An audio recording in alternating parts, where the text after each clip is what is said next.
What happened back there? I don't care. Hey, I've got an idea. Let's rock talk. Hey everybody, this is Lord Magicus, and we are here today to talk about Sticker. So, if you have not heard yet, the new mechanic from the new Unset is going to be Sticker. So, Unfinity is introducing some Acorn cards and some Eternal cards, and the Acorn cards are like your typical silver bordered stuff, but there is a bunch of Eternal legal stuff, and included in that is the Sticker mechanic. So let's look at what is Sticker and why is it causing such a debate right now. So in total there's 48 sticker sheets in Unfinity. Each one has 3 name stickers, 3 art stickers, 2 ability stickers, and 2 power and toughness stickers. And we have an example of what that looks like over here. Each card will be unique, and only the power and toughness stickers will appear in more than one. So all of these abilities and the arts here and the names, they're all unique, and the only thing that's not is like these. So it's 48 of them in total. When you're in draft, you have access to any sticker sheet you pull. In constructed, you get to choose whichever 10 of the 48 you want, and at the beginning of the game, you pick 3 randomly from those 10. So it's meant to ensure there's a level of variation and randomness to the design that fits Unset's chaotic themes while also preventing them from becoming too dominant in Eternal formats. So basically their intention is that you can't find a one sheet that just has like infect on it or something, and then put infect on a creature that just basically combos and wins the game, because you only have access to that sheet 30% of the time, so it's not really going to be consistent enough to win for the most part, or at least it shouldn't be.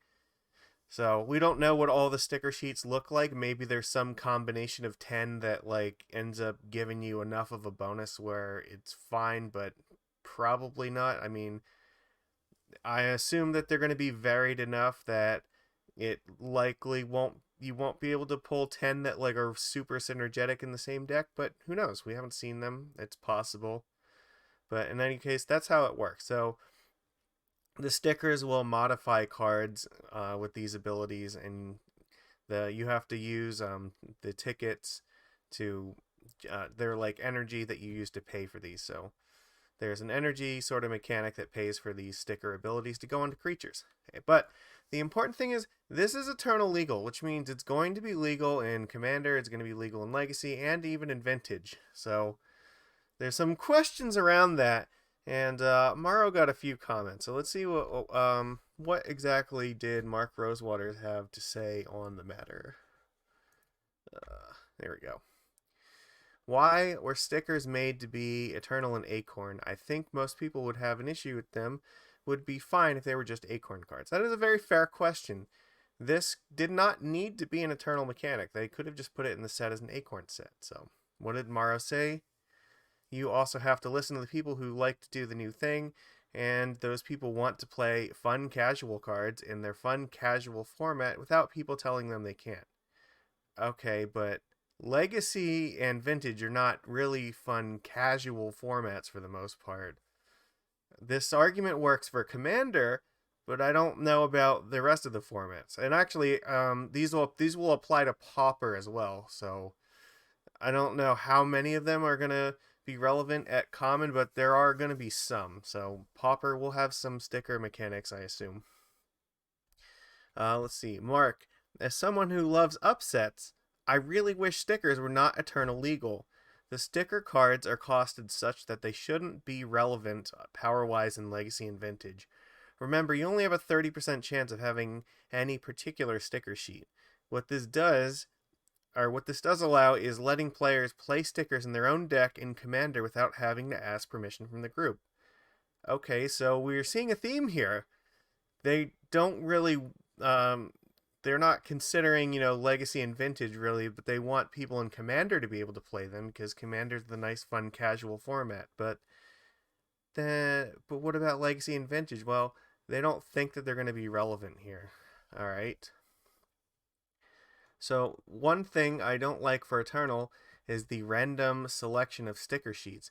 It feels like it makes it mandatory for everyone to select a sticker sheet deck just in case they steal a sticker card from their opponent. Like, I don't want to have to go through 48 sheets if I animate dead my opponent's wicker picker. The random selection is to keep the variance high. The goal is for this to be a fun, casual thing, not what's winning the latest Legacy tournament. Alright, well, you don't really have a good track record on printing these cards that are casual and not of Legacy power. We've already seen that even with, like, remember the Secret Lair Walking Dead? Like, Rick was actually a very playable card in the Humans deck, and I think at least 5-0'd at least once or twice, so even when they're trying to aim the cards at, like, Commander, that does, like, they still end up finding their way into these formats, so it's difficult to trust them that, you know, they're going to hit this goal of keeping it to a casual thing and not the thing that's going to win Legacy, but I don't know. We'll see. Maybe that won't be a problem. But again, if it's supposed to be a casual thing, why is it in Legacy? But yeah, let's see. This is a very intelligent question. Has Wizards of the Coast considered separating Commander and Legacy Vintage legality? It seems like that would solve the problems of uncards in the 60-card formats while still allowing EDH players to use them. Fantastic! You get a double thumbs up. That is the perfect question, and it is in fact the perfect solution to this. Based on all of these responses so far, it seems like that's exactly what their goal should be. The only thing I would also include is Pauper legality should also go along with Legacy and Vintage, since it is a 60-card format that these can affect. Let's see. We were very conservative with the costing of Eternal cards. Okay, that's not the question that you are asked, Mark. I'm not saying nothing could end up getting played. Maybe weird interactions create something new, but nothing was close to being pushed. We don't expect Unfinity to have a big impact on Legacy and Vintage. A lot of this concern is more hypothetical than practical. Now, I will grant you, it is absolutely more hypothetical than practical, for sure. And I am sure that also, just like the Walking Dead cards, it's probably not going to have a huge impact on the format, but at the same time, I don't think it will impact it zero, because even when they believe that it's not going to, life still finds a way. Cue the Jurassic Park music.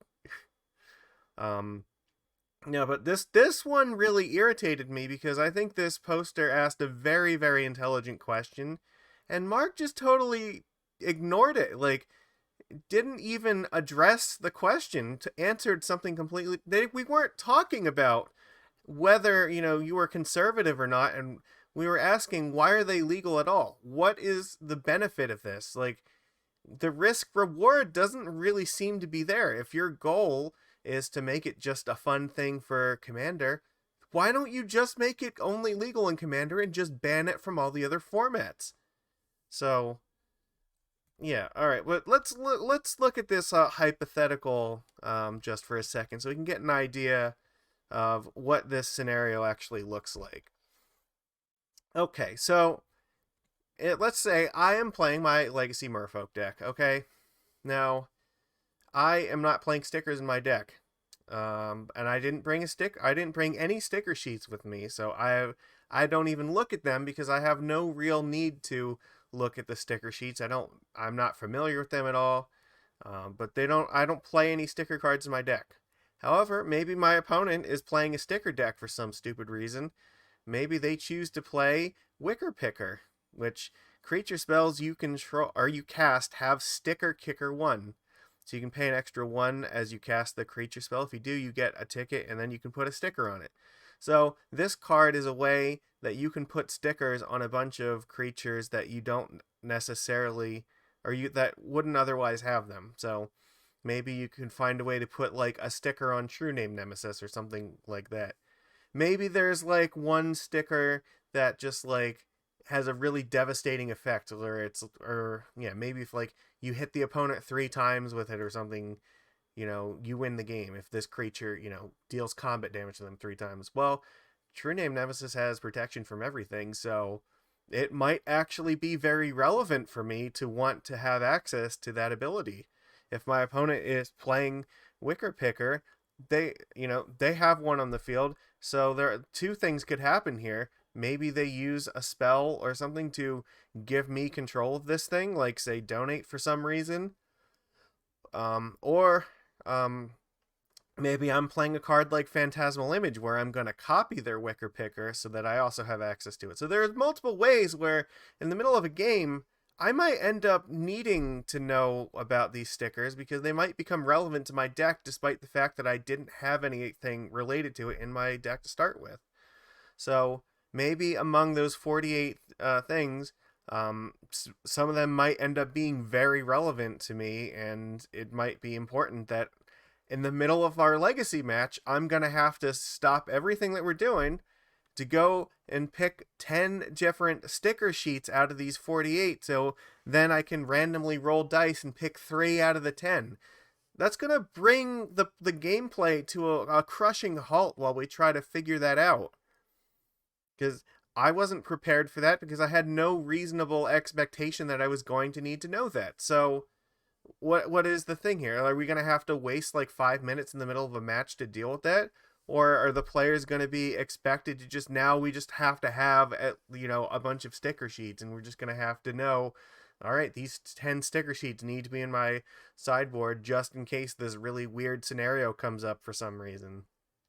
Now, I don't expect that this is going to be something that happens more than maybe once in my lifetime, but you don't know that, like, maybe there is some like busted deck that like comes out with Wicker Picker, or it doesn't even have to be busted. Maybe there's just like a deck that's just like a playable deck that like makes use of the sticker stuff like this, and depending upon how the metagame plays, like this might be something that you have to be considered of. So how do you handle this for tournament play? Like, is everybody just gonna need to like know what 10 sticker sheets they need with them at any given time? That's so much more stuff to read through and have access to in the middle of a game that you didn't necessarily know you were gonna need.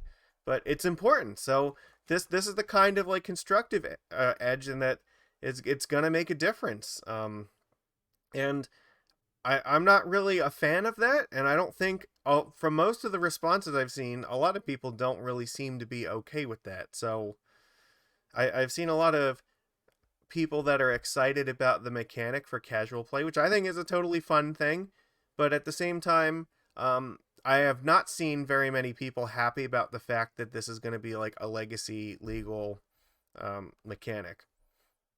So what do we do about it? Well, you could, like we just suggested before, this mechanic could just be banned from Legacy, so it's legal in Commander, but not necessarily the 60 card formats.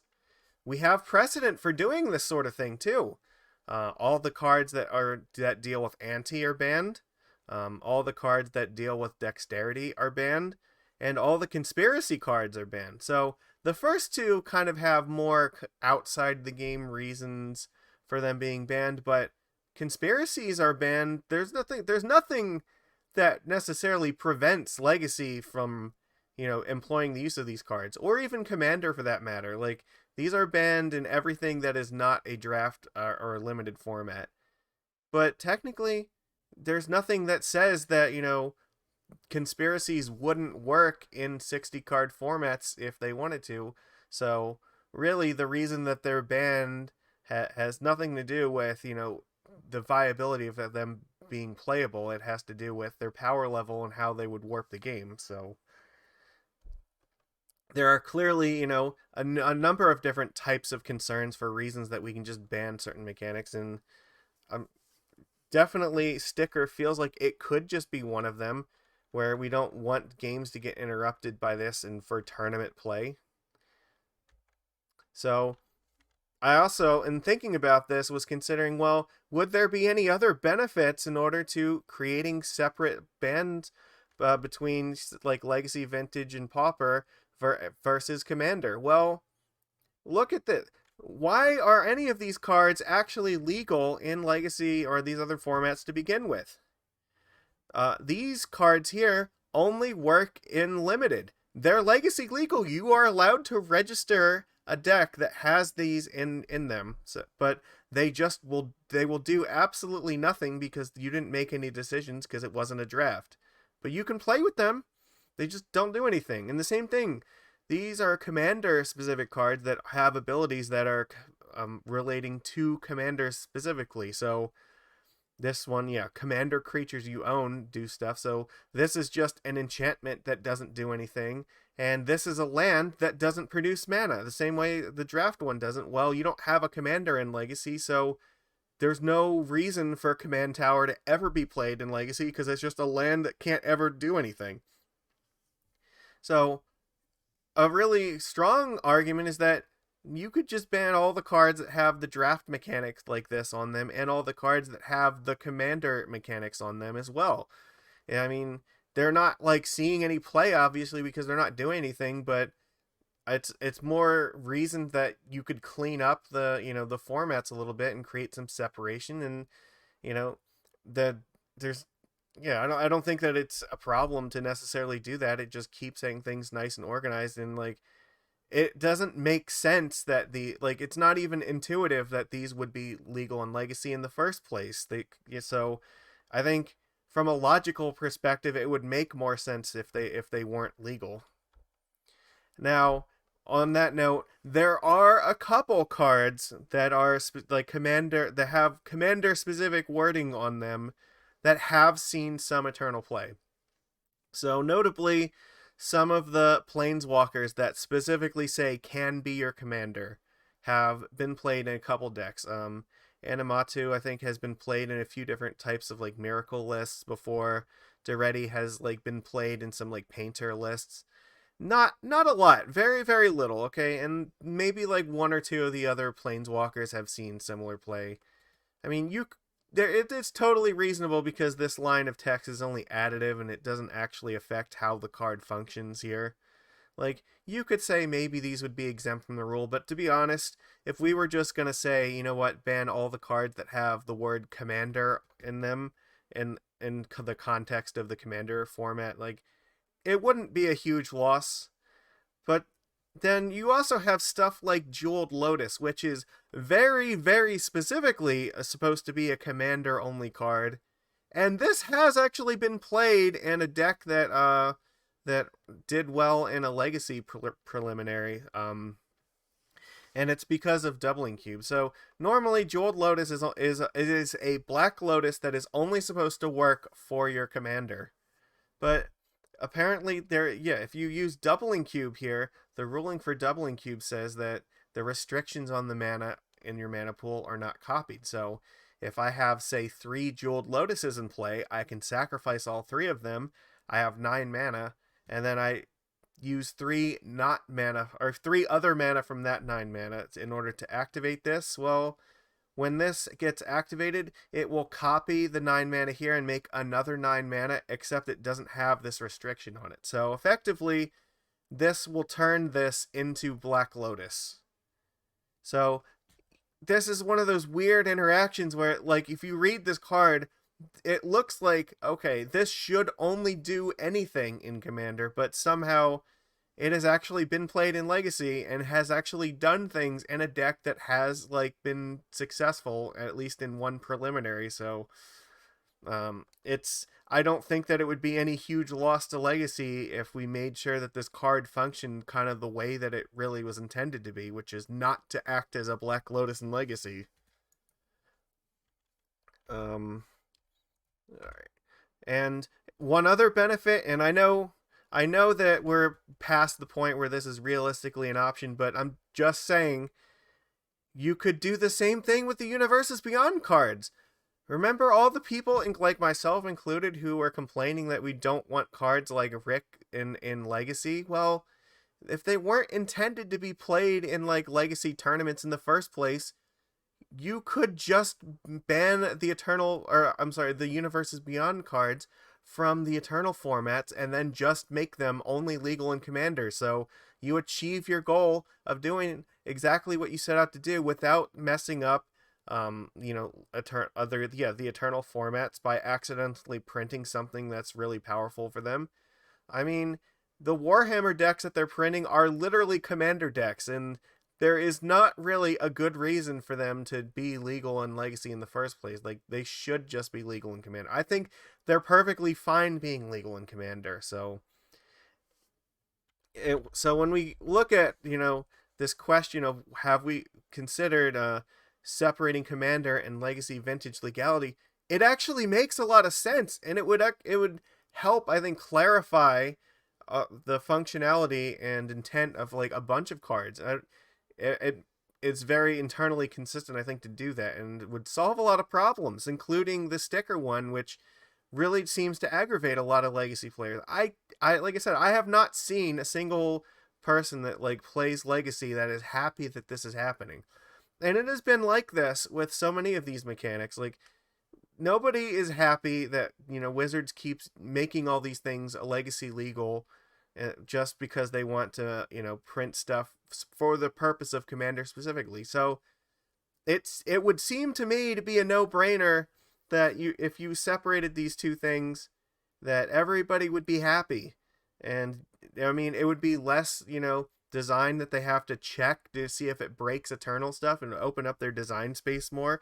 It makes all their Eternal players a lot happier. So I'm very disappointed that Morrow did not directly answer this question, and we'll have to see what the sticker sheets look like, but I don't know. It just, with that on the table, and yeah, and the amount of time that it might take in the middle of a game if something like this were to come up, which again, admittedly, it is a hypothetical, and it's probably maybe like one game that you'll ever play that'll happen, something like that. But the thing is, the tournament rules are supposed to cover all of the possible situations that can come up. That's the reason that like Magic is different from a lot of these other games, is it has a very, very well laid out rule system, and it pays to think about these things, because if they don't think about them, then somebody is going to do it just on purpose to see what's going to happen as a result of that. So if this is a tournament issue that they could deal with ahead of time,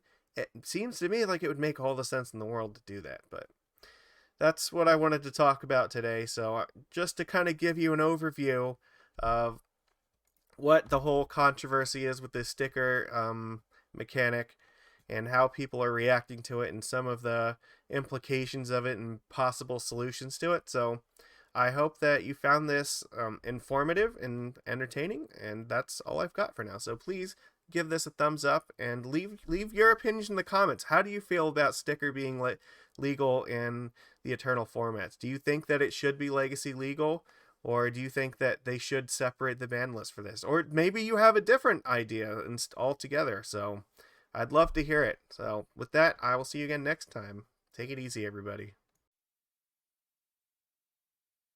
Yeah, that was good rock talk.